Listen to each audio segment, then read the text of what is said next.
Ito po ang aming unang pananghalian mga kamix. Ang simpleng lutong bahay ni Rapdale Mix TV. Tinulang manok na may malunggay at papaya. For today's vlog mga kamix ay magluluto ako ng tinulang manok. So ito po yung ating isasahog. Malunggay, ayan, may papaya. At ito yung ating mga ingredients. May bawang, sibuyas, luya at yung pangpasarap. So umpisahan na natin. Let's go mga kamix. Gisa muna natin itong mga ricado mga kamix. Una natin yung bawang.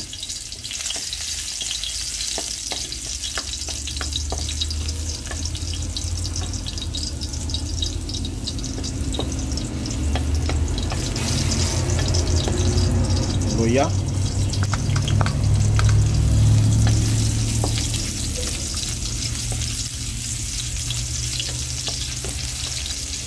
Sibuyas.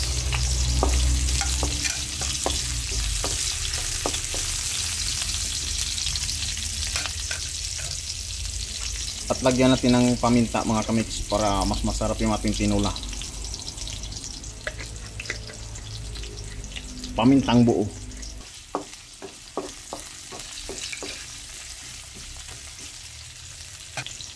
Lagay na natin yung chicken.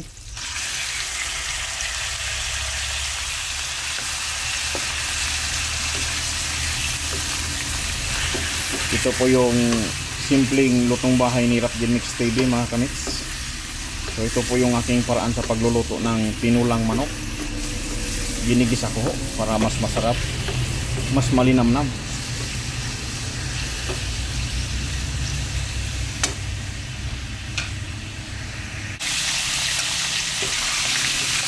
Mix lang natin.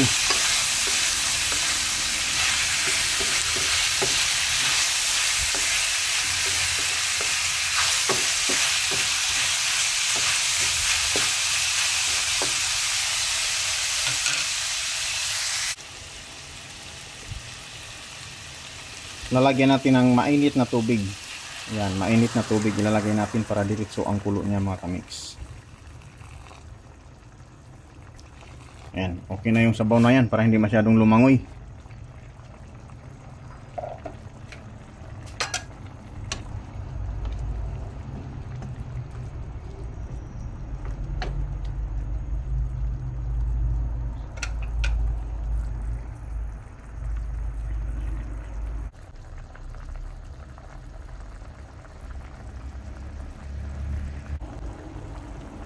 Ilagay ko na po ang papaya.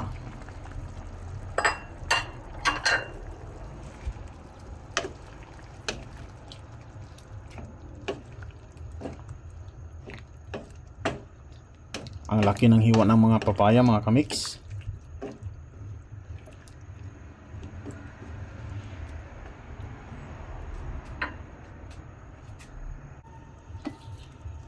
Ilagay na din natin ang pangpasarap, ang Knorr cubes.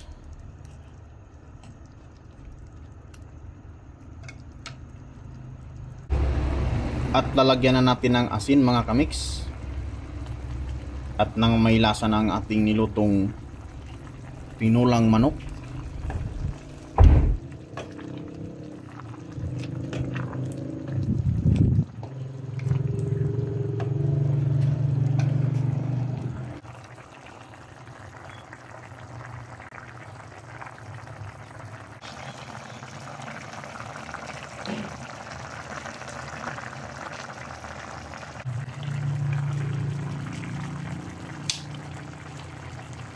Okay, malambot ng papaya. Ilagay ko na ang malunggay. Ang magpapasarap sa ating buhay. Punong-puno ng sustansya ito mga kamix.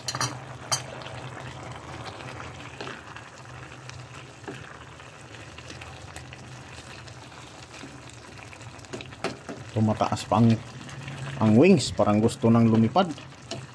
Hindi ka na makalipad dahil ikay kakainin ko mamaya. Ito na ang ating nilutong tinulang manok na may papaya at malunggay. Kunting kulo na lang ang malunggay mga kamix para hindi ma-overcook.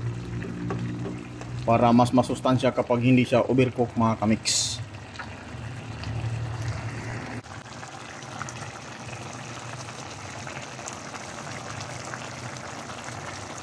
Ito po ang aming ulam pananghalian mga kamix. Ang simpleng lutong bahay ni Rapdale Mix TV. Tinulang manok na may malunggay at papaya. At titikman ko na mga kamix kung sakto na ba sa lasa. Okay, saktong sakto lang sa lasa. At ito na, luto na siya. Papatayin na natin ang apoy. Ito na po ang aking simpleng luto, ang tinulang manok na may papaya at malunggay. Handa na po ang kainan. Thank you for watching. God bless everyone.